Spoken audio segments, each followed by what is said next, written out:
오늘 우리에게 들려주시는 하나님의 말씀은 누가복음 3장 2절로 9절 말씀입니다. 주님의 길을 예비하라 라는 제목으로 말씀을 보겠습니다.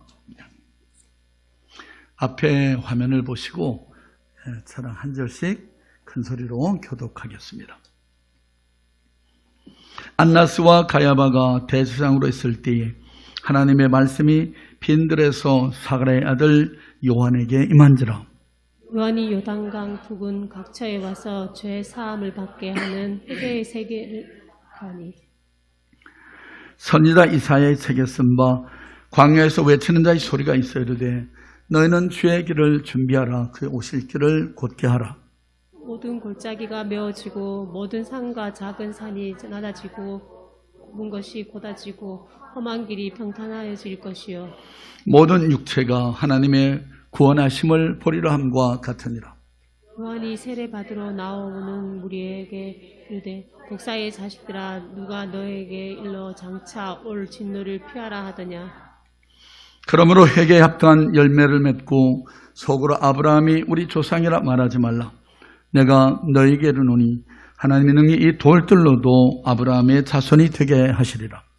이미 도끼가 나무 뿌리에 놓였으니 좋은 열매 맺지 아니하는 나무마다 찍혀 불에 던져지리라. 아멘.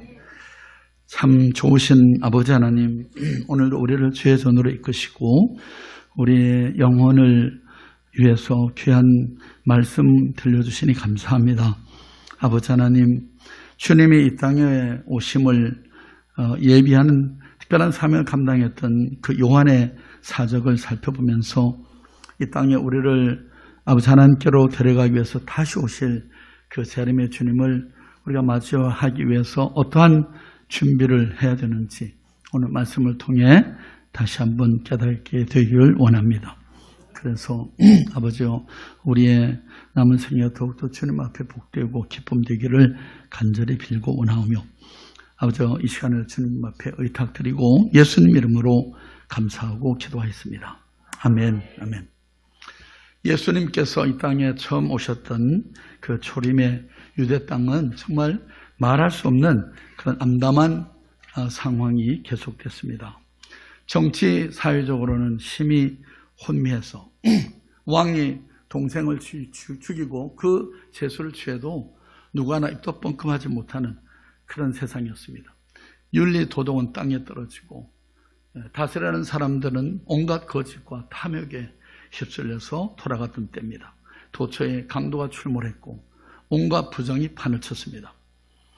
종교적으로도 세속화와 의식 종교화가 점점 고착됐습니다. 참으로 어둡고 혼란스러운 그런 때였습니다. 그러나 그 이스라엘 땅에도 한 줄기 희망이 비쳤었으니 그것은 끈질기게 이어져온 메시아에 대한 기대, 대망 사상입니다. Messianic expectation, 이것이 그들에게 있었습니다. 이방 나라를 떠돌아다니면서 온갖 서름을 받는 가운데서도 끝까지 놓치지 않았던 것은 바로 메시아가 오시면 우리를 구원하시라고 하는 기대감이었습니다.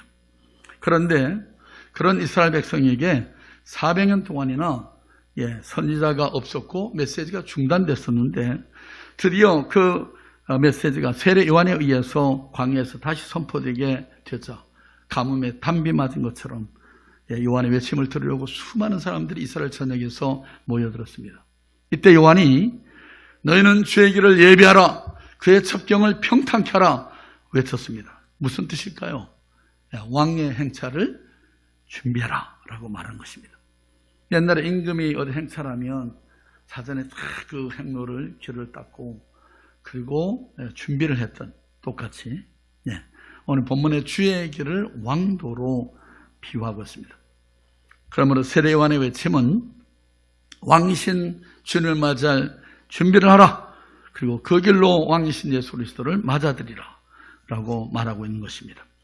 왕을 잘 모시기 위해서 길을 닦아 준비하라고 했는데 자, 구체적으로 어떻게 하라는 말인지 한번 본문에서 찾아보겠습니다. 첫째로 죄를 회개하라고 말합니다. 3절을 같이 우리 읽죠.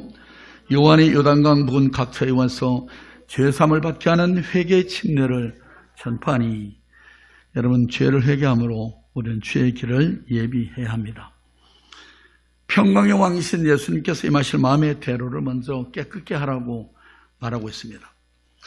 여러분 제가 한국을 떠나기 전에 옛날에 학창시절에 여기 그 경강 고속도로가 들렸어요. 그래서 박정희 대통령과 산부요인 그리고 높으신 분들이 여기 대관령 정상에서 개통식을 했습니다.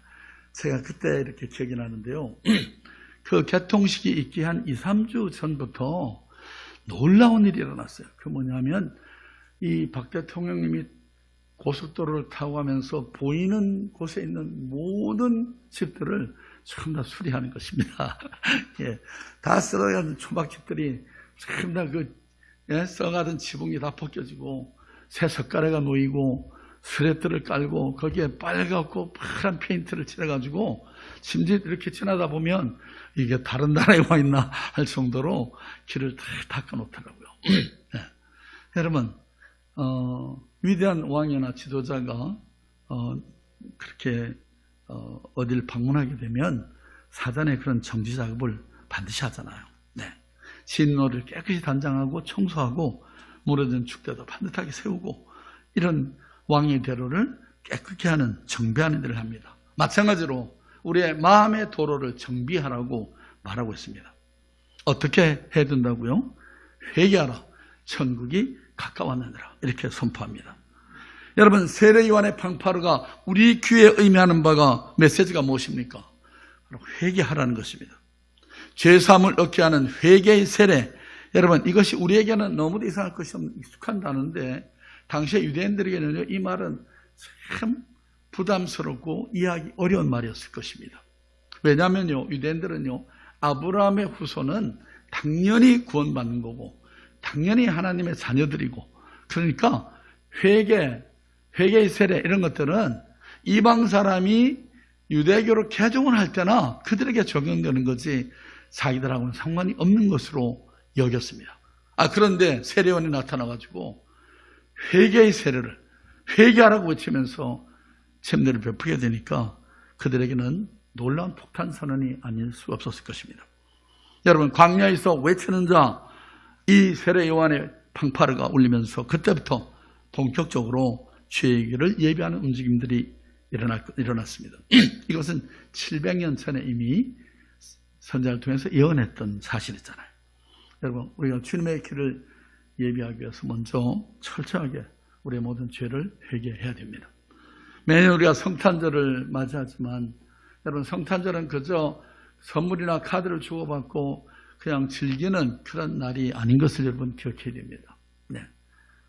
주의 길을 예비했던 세례 요한이 어떻게 초림하신 예수님을 준비했는지 거기서 우리는 영적 교훈을 분명히 받아야 됩니다. 여러분 마태복음 3장 5절과 6절 말씀을 같이 보죠. 이때 예루살렘과 온 유대와 요단강 사방에서 다 그에게 나와 자기들의 죄를 자복하고 요단강에서 그에게 세례를 받았다. 이사야 선지의 예언대로 세례 요한이 회개하라고 촉구하고 선포하자 그들이 회개함으로써 죄의 길을 예비하고 있었습니다. 여러분 회개가 뭐죠? 자, 회개가 뭡니까? 여러분 회개는 감성적인 눈물이 아닙니다. 네. 그래서 마태복음 여러분 3장 8절에 보면 읽죠. 누가복음 3장 8절 시작. 그러므로 회개에 합당한 열매를 맺고 속으로 아브라함이 우리 조상이라 말하지 말라. 회개에 합당한 열매가 있다고요. 그 열매를 보아 그 나무를 안다 그랬잖아요. 누가 진짜 회개했는지를 열매를 보면 안다고요. 어떤 열매인가? 그 다음 11절로 14절 말씀을 계속 읽어보죠. 어떤 열매를 말하는가? 읽어보죠. 대답하되 옷 두 벌 있는 자는 옷 없는 자에게 나눠줄 것이요 먹을 것이 있는 자도 그렇게 할 것이니라 하고 세례들도 침례를 받고자 하여 와서 이르되 선생이여 우리는 무엇을 하리까 하며 이르되 부과된 것 외에는 거두지 말라 하고 군인들도 물어 이르되 우리는 무엇을 하리까 하며 이르되 사람에게서 강탈하지 말며 거짓으로 고발하지 말고 받는 급료를 족한 줄로 알라 하니라. 예, 여러분 뭔가 가진 사람은 없는 사람에게 나눠주라고 말합니다. 두 벌 옷 있는 사람은 한 벌 나눠주고 먹을 것이 없는 사람에게는 먹을 것을 주고 세리는 정한 수에 늑등치 말고 군병들은 강포하거나 무소치 말고 받는 요를 족한 줄을 알라. 제가 어저께 이 말씀을 준비하다가 가만히 생각해 봤어요. 이거 내가 실천을 전혀 하지 않으면 성도들한테 뭐 이래라 저래라 이게 마음에 찔림이 들어요. 성령께서 마음에 찔림을 줬어요. 그래서 제가 뭘 나눌까, 누가 나눠야 되나 그러다가 작년에 저희 며느리가 미국을 돌아가면서 제 딴에는 좀 돈을 써가지고 저한테 이 패딩을 이렇게 롱 패딩을 하나 사주고 갔어요. 근데 이 아이가 내가 굉장히 날씬한 사람으로 여겼는지 이게 사줬는데 입어보니까 이게 배가지가 이쁘다시 그렇게 위대하잖아요. 근데 입으니까 이게 도무지 길어서 입을 수가 없어. 아깝긴 하고. 근데 그래서 이거를 누구를 주면 좋을까 그러다가 이 강릉의 어떤 목회자 한 분이 좀 전도도 열심히 하시고 훌륭한 분이 계신데 교회 사역이 여러 가지로 어렵다 보니까 뭐 보면 늘 이렇게 옷을 든든히 입지 않고 전도하러 나오고 이런 게 제가 보여서 그분께 전화를 드려서 만나자고 그래서 드리고 오면서 제 마음이 껴서 홀가분해지고 말씀을 준비할 그런 마음의 평안이 주어지더라고요. 여러분 우리가 하나님이 우리에게 회개에 대한 열매를 기대하시는데 그 열매가 첫째가 뭐라고요? 긍휼을 베푸는 것으로 나타난다는 거예요. 지금까지 우리는 나만의 내 중심에 내 이익을 취하고 내가 손해가 되냐 이익이 되냐 이걸로 항상 여러분 삶의 어떤 기준을 삼았는데 이제 진정으로 그리스도 안에서 회개한 사람은 어떻게 변해요? 다른 사람의 관심을 갖게 된다고 말합니다. 나누며 베풀 줄 아는 사람으로 거듭나지는 성도. 대표적인 변화의 어떤 열매라고 말씀할 수 있을 것 같습니다. 죄송합니다. 제가 제 얘기를 했던 것은 제가 자랑하기가 아니라 우리가 말로만이 아니라 행함과 진실함을 하라 그랬으니까요. 오늘 이 말씀을 듣고 돌아가는 여러분들이 삶에서 꼭 그와 같이 하실 줄로 믿습니다. 평소에 내가 잘 출입하지 못했던 어떤 분, 여렵지 못하게 지낸 어떤 형제를 한번 밥이라도 사주고 위로의 말을 건네는 것, 그것으로 여러분 주님께서는 굉장히 기뻐하시리라고 믿습니다. 죄의 길을 예비하기 위해서 우리는 모든 죄를 회개해야 됩니다. 여러분, 예수님의 나심을 기념하는 성탄절을 앞둔 사조를 우리가 애드벤트라고 그러죠. 강림절이라고 지킵니다. 그 사주단에 뭘 위해서 특별한 절기로 마련하는가? 바로 세상의 강림하심을 예수를 맞이하기 위해서 참회의 기간으로 보내는 시간인 것입니다. 여러분, 새로운 소망을 가지고 앞으로 나가기 앞서서 고쳐야 할 것을 고치고 끊어야 할 것을 끊고 버려야 할 것을 버리는 그런 기간인 것입니다. 사랑하는 성도 여러분, 마음속으로부터 여러분이 끊고 버려야 할 것, 고쳐야 할 것이 있다면 무엇인지 생각해 보십시다. 내가 행하던 길에서 돌아서야 할 일은, 변화받아야 할 일은 과연 무엇일까? 내게서 죽여야 할 것들, 십자가에 못 박아 버려야 할 것들, 내가 지금까지 행해도 온 길에서 이제 돌아서야 할 것, 회개에 합당한 열매를 맺는 일은 항상 결단이 요구되는 것이고 또 고통이 수반되는 것입니다. 여러분, 회개는 후회가 아닙니다.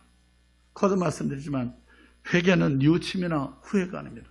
제가 서울에서 열차를 타고 지하철을 타고 저희 처가댁이 창동인데 그래서 노원 쪽으로 가는 열차를 타야 되는데 기차를 딱 타고 보니까 이게 막 안산, 인천 쪽으로 가는 기차를 탔다고 하십니다. 그러면 어떻게 해야 되죠? 내가 왜 이런 기차를 탔지? 내가 잘못했네? 그리고 발을 동동이고 앉아만 있으면 됩니까? 후회만 계속하고 있으면 되나요? 아니잖아요. 어떻게 해야 되죠? 내려야죠. 내려서 반대편으로 가서 반대편으로 가는 열차를 타야 되는 것입니다. 성경이 말하는 회개는 바로 그런 거예요. I'm sorry, I feel sorry. 이렇게 하고, 난 내가 왜 이렇게 했지? 그렇게 실패한 것을 가지고 후회하고만 있으면 안 된다는 거죠. 진정한 회개는 마음의 아픔과 경제적인 손실과 인간관계의 단절, 그 어느 것이든 간에 여러분 고통을 수반하고 주어진다는 것을 또한 잊지 말아야 되겠습니다. 그런데 그것이 결국은 고통의 순간이지만 그걸 통과하고 나면 자유함이 있는 거예요. 여러분 1900년대 초에 평양을 중심으로 활발히 선교활동을 하던 하지 선교사님이 있었습니다.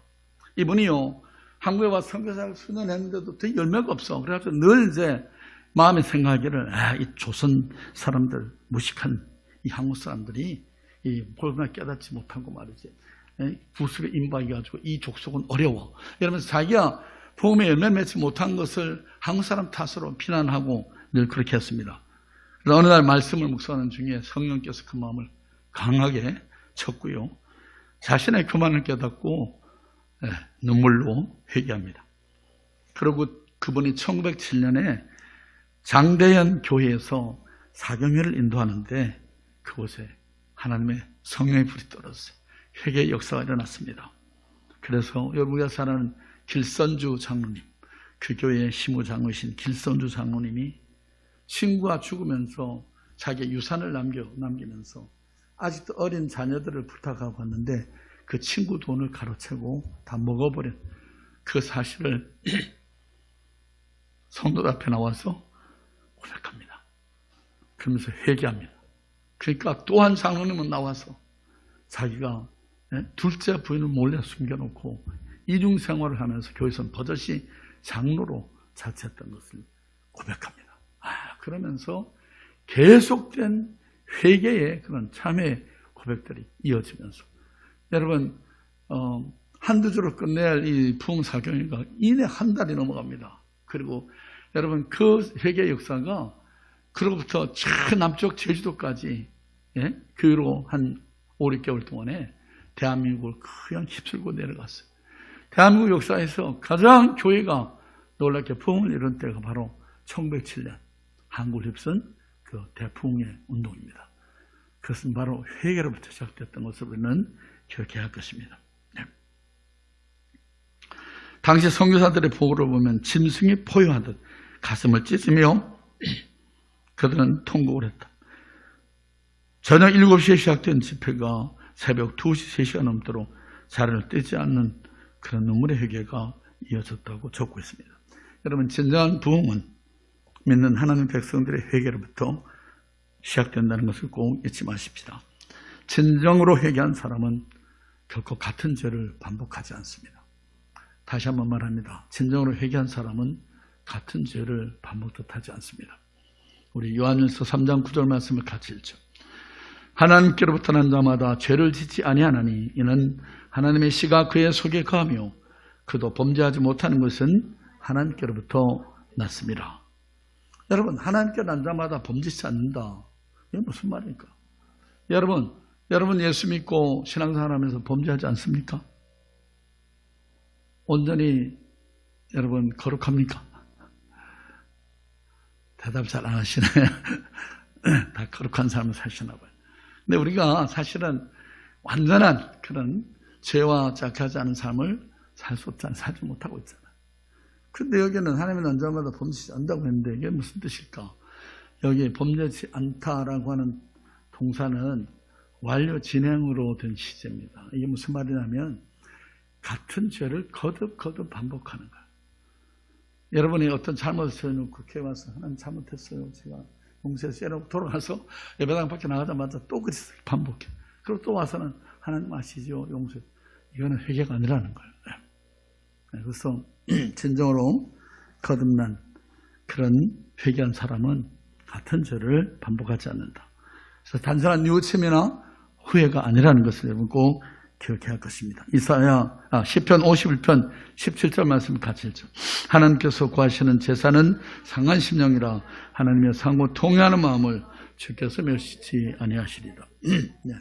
애통한 마음으로 주님 앞에 나오는 그 사람들을 하나님께서 받으신 하나님 구하는 제사는 바로 그런 것이다 라고 말합니다. 마음이 그래서 청결한 자들이 하나님을 볼 수 있다. 그렇게 주님이 말씀하셨습니다. 여러분 평강의 왕이 임하실 테루를 우리가 깨끗하게 준비하기 위해서 철저히 우리의 모든 반복된 고범죄들을 회개하는 그런 우리들 다 될 수 있기를 바랍니다.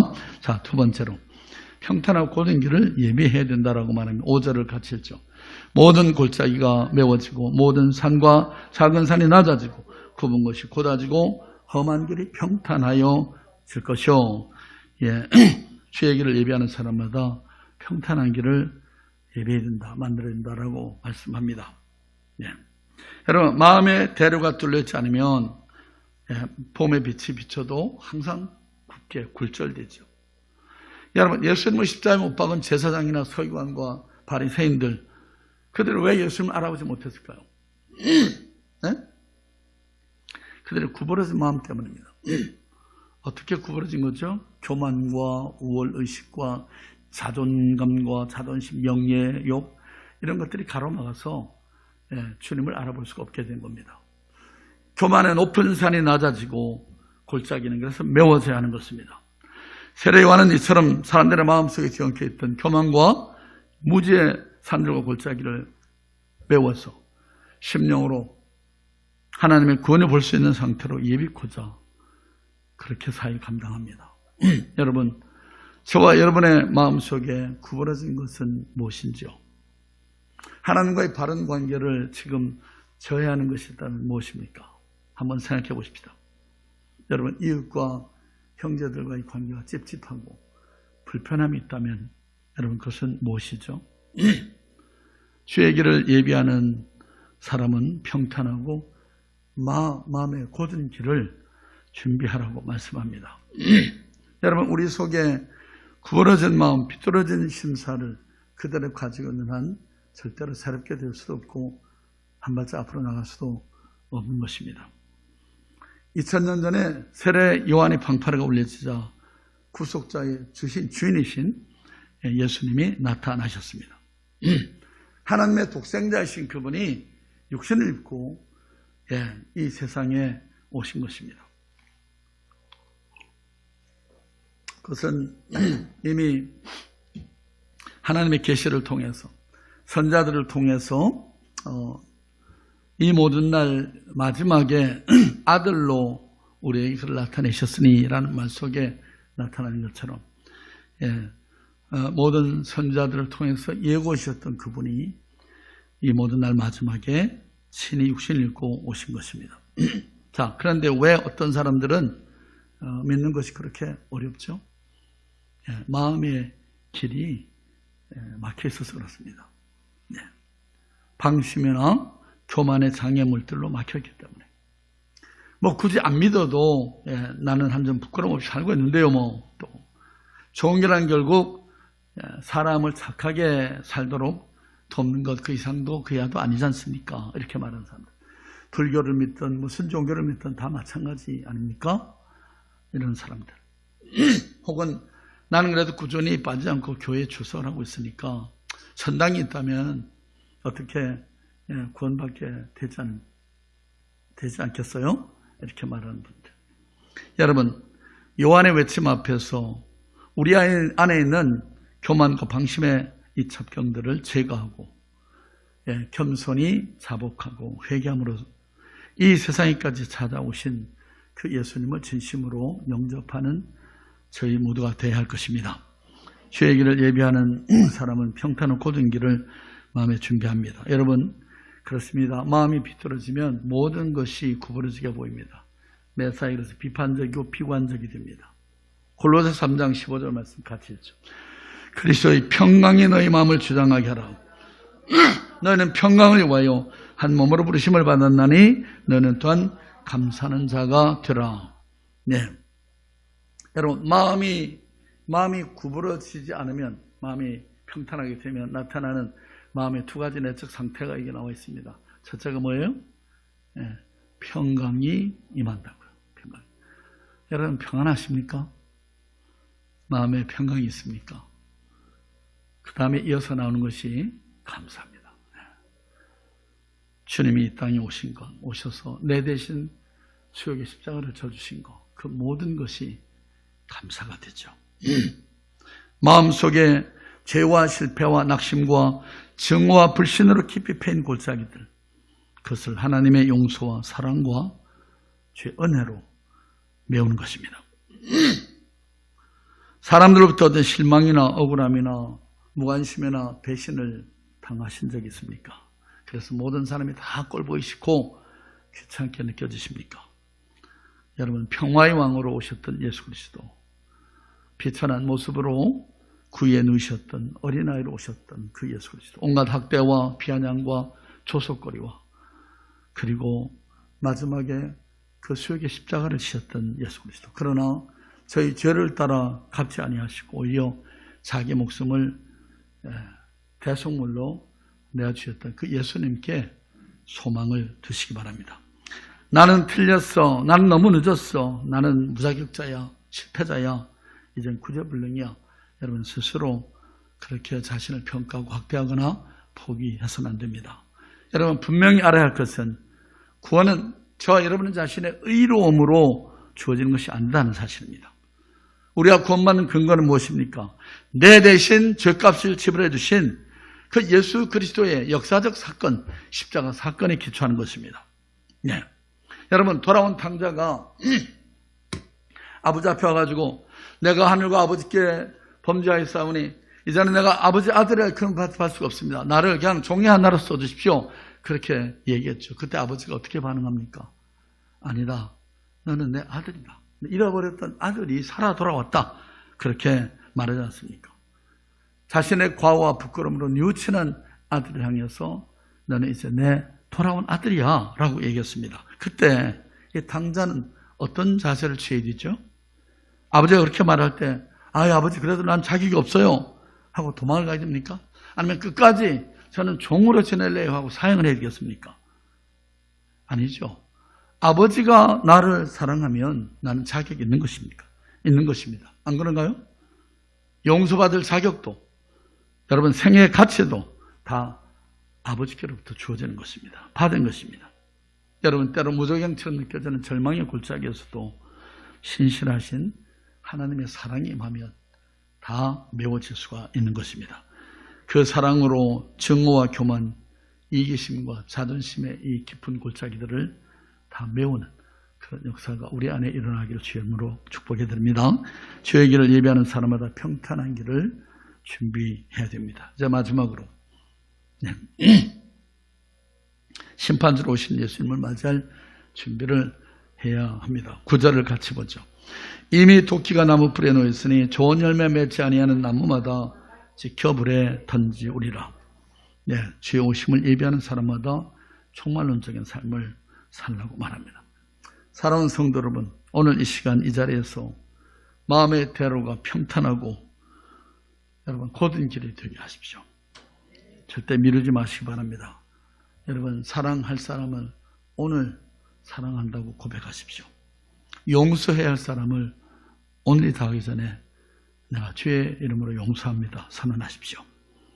긍휼을 베풀 사람에게 오늘 여러분 긍휼을 베푸시기 바랍니다. 긍휼을 베풀지 아니하는 자에게는 긍휼 없는 심판이 있으리니 긍휼은 심판이고 자랑하느니라. 골로새 통해서 이렇게 말씀하신 내용 우리가 기억합니다. 여러분, 본문 10절에서 우리가 무엇을 하리까? 라고 사람들이 물었죠.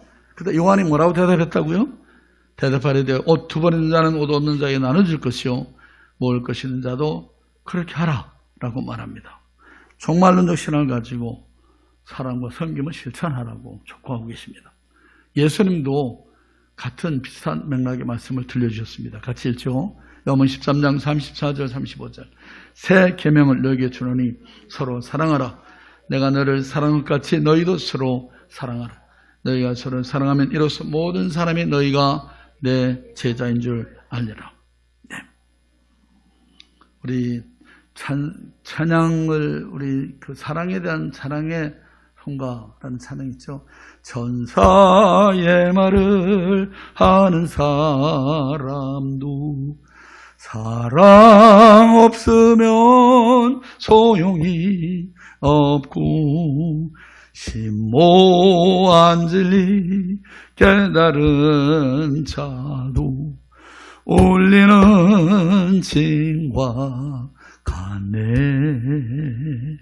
하나님 말씀 전한다 해도 무슨 소용이 있나? 사랑 없으면 소용이 없고 아무것도 아닙니다. 여러분 그렇습니다. 사랑 없으면 아무것도 아닙니다. 하나님을 사랑하라, 이웃을 사랑하라. 그 사랑을 전하여 제자를 만들라. 너희가 서로 사랑하면 이로써 모든 사람이 너희가 내 제자인 줄 아니라 그랬잖아요. 우리가 예수님의 제자로서 천국 시민이 된 배지가 있다고요. 배지가. 그 배지가 뭐라고요? 네, 사랑의 사람인가를 주면 보신다고 말합니다. 여러분 기억하십시다. 내가 아집을 가지고 마음을 열지 않으면, 우리는 마음의 길이 준비되지 않으면 하나님께서 그 길을 친히 여실 때가 있습니다. 여러분 하나님이 우리 안에서 그 모든 견고한 진들을 깨뜨리려고 하실 땐 뭘 쓰십니까? 강력한 성령의 다이너마이트를 사용하십니다. 여러분 때로 하나님이 안타까운 마음으로 친히 산을 헐고 골짜기를 메우는, 그래서 굽은 길을 바르게 만드시는 작업을 하실 때가 있죠. 그래서 극히 이기적이고 자기중심적인 우리들을, 아집투성인 우리들을 베풀고 섬기며 살도록 변화시키는 역사를 일으킵니다. 그때 문제는 반드시 큰 아픔이 수반된다는 사실입니다. 어려움과 역경을 통해서 하나님이 원하시는 데까지 우리를 낮추십니다. 진실하게 만드십니다. 그리고 하나님의 위로와 사랑과 용서를 깨닫게 하시고 그 위로와 용서와 사랑으로 다른 사람을 위로하고 사랑하고 용서하게 만드십니다. 스스로 나를 부인하지 못할 때 친히 나로 부인하게 하시고, 스스로 끊어버리지 못할 때 하나님이 친히 그것을 끊게 만드십니다.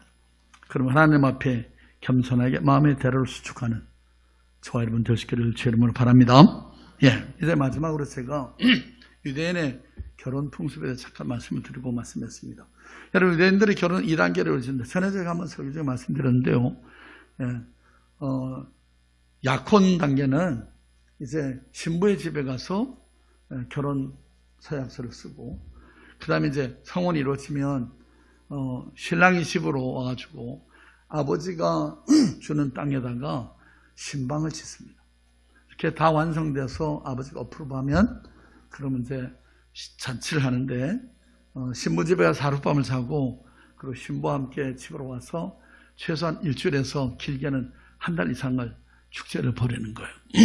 자, 그런데 자 보십시오. 신부복감이 딱 이렇게 올라왔어요. 근데 이 신랑을 위한 신부를 결정짓는 결정권이 누구에게 있나 하면 신랑의 아버지에게 있습니다. 그래서 귀수 중에서 이 여인이 우리 며느리로 가봐다라고 딱 낙점을 하면 그 집에 연락을 해가지고 그 신부 집으로 가서 계약서를 쓰는 겁니다. 예수님께서 우리의 신랑이시잖아요. 그렇죠? 그런데 예수님이 우리는 그의 신부들인데, 예수님이 1차 오신 초림은 뭐예요? 약혼을 하러 오신 겁니다. 우리는 신랑이신 예수님과 약혼을 한 상태입니다. 그런데 이 신랑인 예수님께서 지금 어디 가셨어요? 아버지 집으로 가셨어요. 뭐 하러요? 뭐 하러 가셨다고요? 제 하는 말이 믿어지지 않으셨나 봐요. 그렇죠? 신방 만들어 갔다고요. 집 지으러 갔다고요. 이게 제 말이 아니고, 참 답답하네. 우리 성경 보십시오. 요한복음 14장 3절 같이 읽죠. 가서 너희를 위하여 거처를 예비하면 내가 다시 와서 너희로 내게로 영접하여 나 있는 곳에 너희도 있게 하리라. 이거 그렇게 말씀하잖아요. 뭐 하러 가신다고요? 거처를 예비하셔. 맨션을 지으러 가셨어요. 지금 예수님께서 공사가 거의 마무리됐다고 생각이 돼요. 오실 때가 가깝습니다. 그래서 이제 아버지께, 그 공사 다 끝나고 나면 아버지께, 아버지 신부를 뵈려올 방이 준비됐습니다. 그러면 하나님께서, 아버지께서 다 살펴보시오. 그래 됐구나. 그러면 이제 결혼식으로 오시는 겁니다. 예수님께서 이 땅에 오시는 거죠. 그래서 공중에서 혼인잔치가 이루어질 것 성경 말씀하잖아요. 그러므로 우리를 데려 금명한 다시 오실 신랑 되신 예수를 맞이하기 위해서 거룩한 등불과 사랑의 열매를 예비하는 우리 모두가 되어야 할 것입니다. 여러분, 세례 요한이 예수님의 초림을 기다리면서 준비했지만 우리는 이미 한번 오셨던 예수님을 기다리고 있잖아요. 더더욱 그 예수님이 반드시 속히 오리라고 약속해 주셨습니다. 그리고 어떻게 그 예수님을 기다려야 하는지도 가르쳐 주셨습니다. 그렇죠? 네.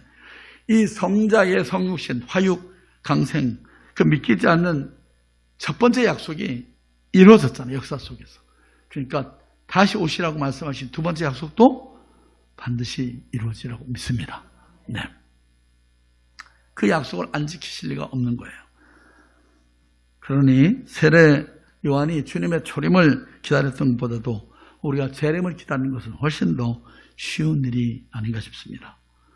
여러분, 대통령이 어디를 왕림한다고 해도, 아니면 단체이상이 회사의 사장이나 회장이 어디를 왕림한다고 해도 그 부하 직원들이 다 준비를 철저히 갖추고 영접을 하지 않습니까? 하물며 온 우주의 왕이신, 왕주의 왕이신 그 예수님이 오시는 그날, 우리가 이 성탄절을 매년 또 맞을 때 그냥 올해 성탄절이 됐으니까 그냥 서로 선물 나누고 즐기면 되지, 여러분 그렇게 넘기면 우리는 참 직무유기입니다. 그렇죠? 예. 우리가 다시 오시는 재림의 주님을 맞이할 우리 예행 연습을 한다라고 생각하시고, 오늘 세례 요한을 통해서 초림하실 때 준비했던 그 몇 가지 사안들을 우리들이 그대로 지켜서 실천하는 그런 결단을 나타낼 필요가 있다고 생각이 됩니다. 뭐라고요? 회개하고 우리의 마음의 모든 굽은 것들 골짜기도 다 메우는, 하나님의 사랑으로 긍휼과 인내로 위로와 소망으로 메우는 작업을 해두고 심판주로 다시 오실 그 재림의 주님을 맞이하기 위해서 예비하는 그런 우리 모두 될 수 있기를 주의 이름으로 축복해 드립니다.